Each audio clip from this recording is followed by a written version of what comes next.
ایک سکول میں استانی نے ٹیسٹ میں پہلی پوزیشن حاصل کرنے والے کو انعام کا وعدہ کیا۔ جو بھی فرسٹ آئے گا اس کو نئے جوتے ملیں گے۔ ٹیسٹ پورا ہوا، سب نے یکساں نمبر حاصل کیے۔ اب ایک جوتا سب کو دینا ناممکن تھا، اس لیے استانی نے کہا، چلیں قرعہ اندازی کرتے ہیں۔ جس کا بھی نام نکل آیا اس کو نئے جوتے دیں گے، اور قرعہ اندازی کے لیے سب کو کاغذ پر نام لکھنے اور ڈبے میں ڈالنے کا کہا گیا۔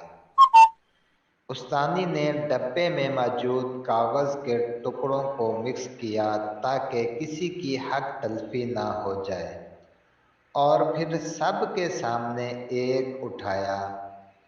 جوں ہی کھولا گیا تو اس پر لکھا ہوا تھا اقرا عبید۔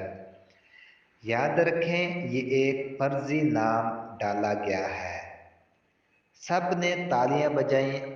وہ اشک بار آنکھوں سے اٹھی اور اپنا انعام وصول کیا، کیونکہ وہ پھٹے پرانے کپڑوں اور جوتوں سے تنگ آ گئی تھی۔ والد کا سایہ سر سے اٹھ گیا تھا اور ماں لاچار تھی، اس لیے جوتوں کا یہ انعام اس کے لیے بہت معنی رکھتا تھا۔ جب استانی گھر گئی تو روتے روتے اس نے یہ کہانی اپنے شوہر کو سنائی، جس پر شوہر نے خوشی کا اظہار کیا اور ساتھ رونے کی وجہ دریافت کی۔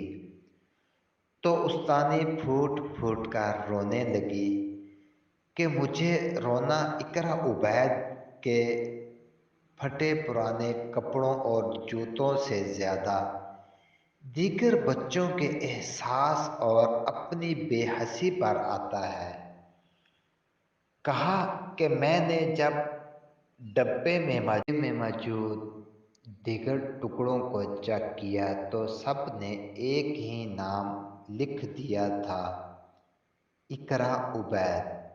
ان معصوم بچوں کو اقرا عبید کے چہرے پر موجود لاچاری، درد اور کرب محسوس ہوتا تھا، لیکن ہمیں نہیں، جس کا مجھے افسوس ہے۔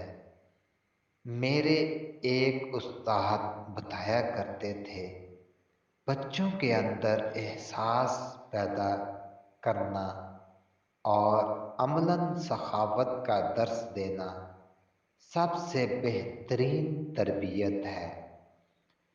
ہمارے کئی اسلاف کے بارے میں کتابوں میں موجود ہے کہ وہ خیرات، صدقات، زکوٰۃ اپنے ہاتھوں سے نہیں دیتے تھے، بلکہ اپنے بچوں کو دے کر ان سے تقسیم کرواتے تھے۔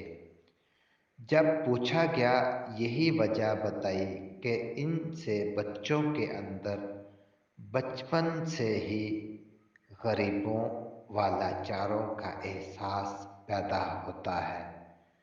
آئیے آج سے ہم بھی یہ عہد کریں کہ جب بھی کچھ بھی ہم اللہ کی راہ میں تقسیم کریں گے، وہ اپنے ہاتھوں سے نہیں بلکہ اپنے ان معصوم بچوں کے ہاتھوں سے تقسیم کروائیں گے، تاکہ ان کے اندر بچپن سے ہی سخاوت کا جذبہ پیدا ہو جائے۔